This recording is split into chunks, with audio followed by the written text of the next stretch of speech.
We just concluded our second practice in preparation for the bowl game, and obviously, getting our guys out, getting them back moving after the layoff was important, and now we'll celebrate the individual accomplishments of our team tomorrow with our end of the year banquet.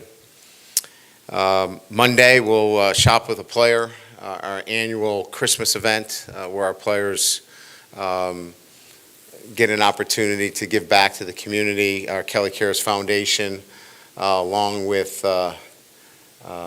Hancock Whitney and our other sponsor, I believe, is Aflac, right? Aflac. We'll be shopping with young boys and girls from our community and making sure they have a great Christmas. So a couple of things on the agenda for our group. And then back to a full week of practice next week in preparation for a really good Baylor football team. So that's kind of what's going on, as well as you can imagine, through the media, you guys have seen, whether it's been on Twitter or Instagram, or as Coach Belichick has now coined the phrase, "my face." I kind of love that. That's awesome that we've created a new platform in social media. That guys have announced whether they're in the portal or whether they're going to the NFL, and we're maneuvering through all of those, as well as recruiting, and certainly a very busy time. So I'm sure you got questions, so let's get at it. Coach, right here, obviously, you have a press release about the $1 million match challenge. Can you just talk a little bit more about that, maybe where the idea came from, and just obviously the overall goals of it? Well, I figured that after my last press conference, where I pretty much challenged the entire LSU fan base, that if they wanted to continue to have a championship program, that they needed to understand that there's a financial responsibility as well, that I needed to put my money where my mouth was and be part of that as well. And so that's the genesis of that relative to the $1 million. So my wife and I are going to match up to $1 million, new monies that are donated through NIL that are earmarked for football, so we can be competitive in that space. And I thought that it should start with me and then continue to work through all the other avenues that are available to us. Through a couple of days of practice, you have a good idea, what kind of team you're going to put on the field in this bowl game and what kind of participation you're going to have? Oh, yeah. I mean, good? Oh, yeah. We'll have a very competitive football team that will go out and represent LSU in a manner that we expect. Our guys are excited about playing. Every player that is on that practice field is 100% committed and excited about being there. We don't have one guy that is like, I got to do this. I mean, they are excited, and when you have that, you have great morale, guys that are committed and will play hard for LSU. And that, like, when you're talking about representing the brand, you want a team that's going to go out there and compete their tail off, and this football team will. At tight end specifically, how are you guys planning on going about that with Mason? Oh, we got tight ends. We got so many tight ends. I mean, you just go up and down the roster. You can find tight ends. Look, we'll have to be creative, but we feel very comfortable that we can put our offense in a position that will be very effective and Clearly, we don't have, Mason, and he was a great target, but we're excited about the next step for him and support him 1,000% in what his decision was. But we have other guys on our roster that are going to be able to step in, and we feel great about what they can do for us. Is Garrett healthy and practicing and available right now since the injury against Oklahoma?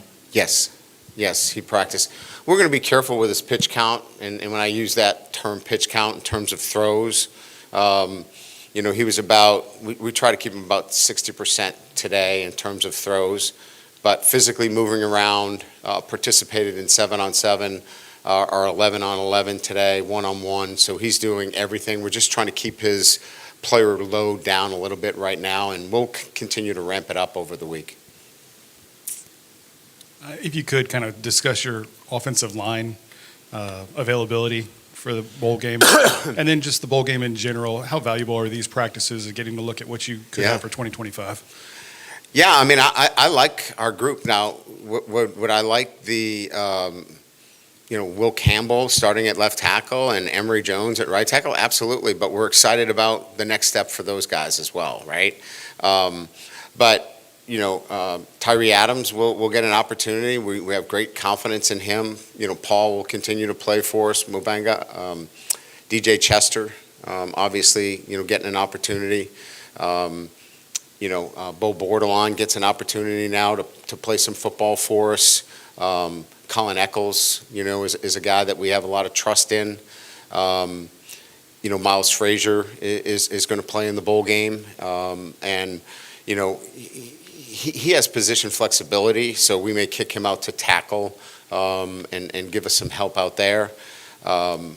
We really like the progression of Weston Davis that can play tackle for us on both sides.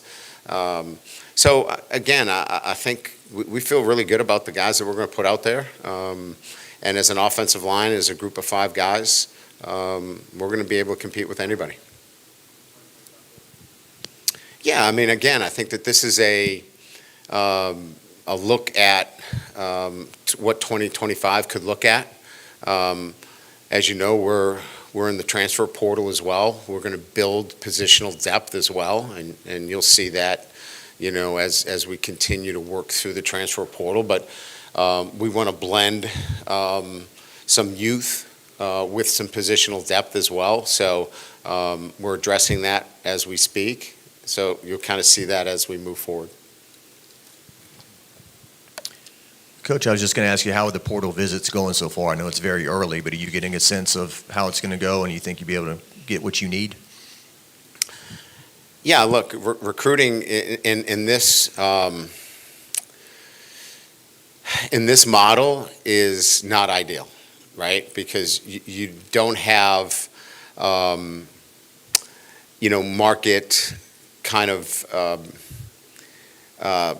target numbers. It's not true free agency, right? In the NFL, you got to go 4 years, and then after 4 years, there's a number. This is what you get. You walk into a building and you go, this is what I demand, right? And so you can truly recruit them, right? You say, hey, this is why you should come to our club. This is why, and this is the plan we have. This one's a little bit different. And we're still recruiting, right? We're talking about where you fit. This is the plan we have for you. This is why this makes sense for you.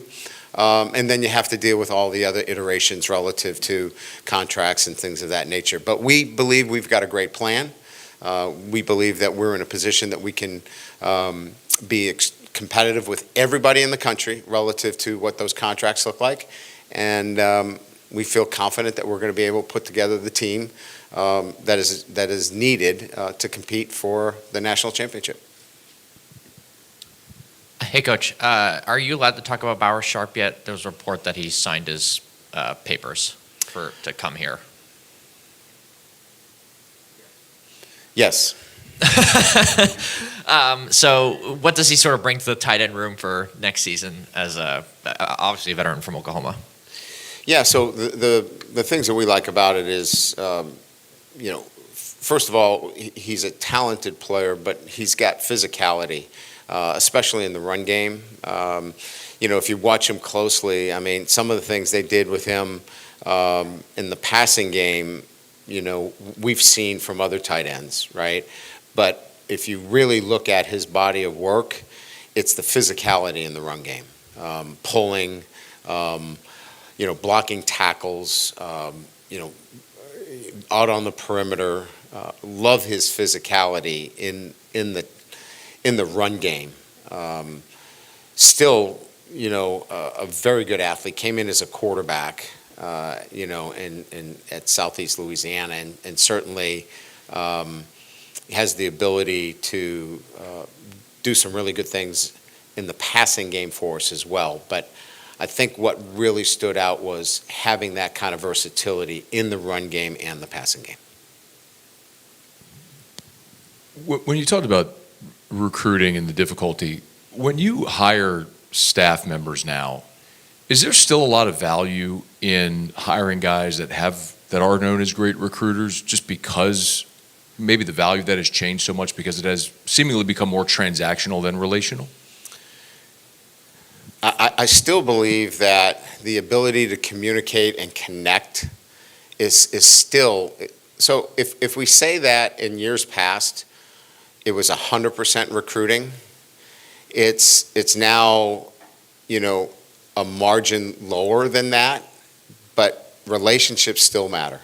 And the ability to connect and build those relationships matter. And I think as we continue to navigate through this new world order, if you will, there's going to be a market that flattens the lines. In other words, receivers are X, quarterbacks are X. And when that becomes even across the board, it's going to swing back to relationships. It's going to swing back to those that can connect and those programs that fit. So maybe right now the pendulum has swung a little bit towards the other way, but it's going to come back. Brian, when did you? Can you give some insight into Garrett Nussmeier's decision to come back? When did you feel pretty good about the fact that he was coming back, and just the value of having such an experienced quarterback returning for you next year compared to what a lot of other coaches are probably going to have? Well, I think that, knowing Garrett, there was always a sense of he had waited for his opportunity, and he had been such a proponent of, LSU and wanting to be here that I think there was always this sense that, he was going to come back, but we never took it for granted. We did our due diligence. We made our case as to why it was in everybody's best interest for him to come back for another year, and re-recruited him from that standpoint. And when we were able to, present him with what we felt was, a great opportunity from a,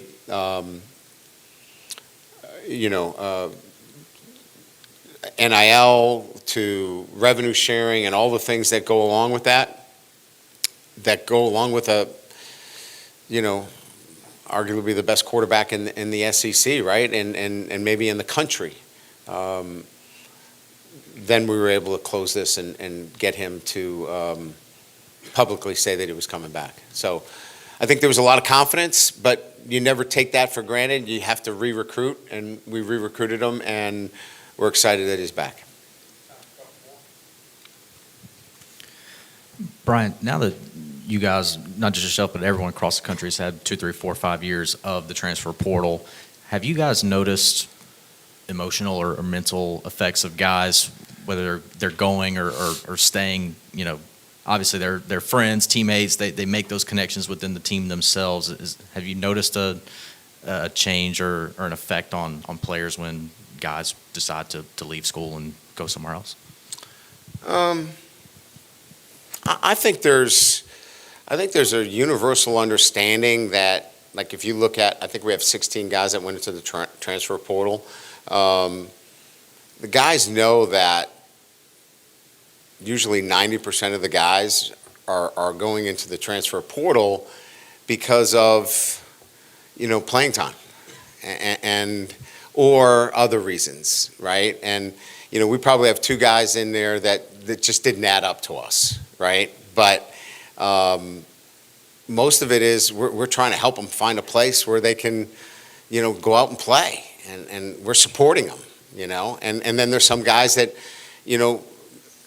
it just wasn't the right fit, and so the guys in the program know that too, because they see it every day, they're witnesses. So I guess my answer to the question is, I don't know that they walk around going, oh my God, so-and-so. Other than maybe a couple of the ones that didn't add up to us, it's kind of like it is kind of what we thought it would be. Coach, if from year to year negotiating the NIL, is it more likely it's easier to negotiate with the players that are already here in your program versus pursuing those in the portal? And if so, does it make sense in particular situations to maybe overpay or pursue or pay more for a high school athlete than it is to try and get somebody in the portal and then not knowing what the quality is going to be in the portal? There's a lot of layers to that question. I would say this, that with revenue sharing, on the horizon, there's certainly going to be effects that will begin to level what is out there relative to what the normal amount is for particular classes. The freshman class, the class that's here currently, and then the transfer portal. There'll be, quote unquote, market awareness of what those are. We're not in that time right now, and that's what makes it very difficult.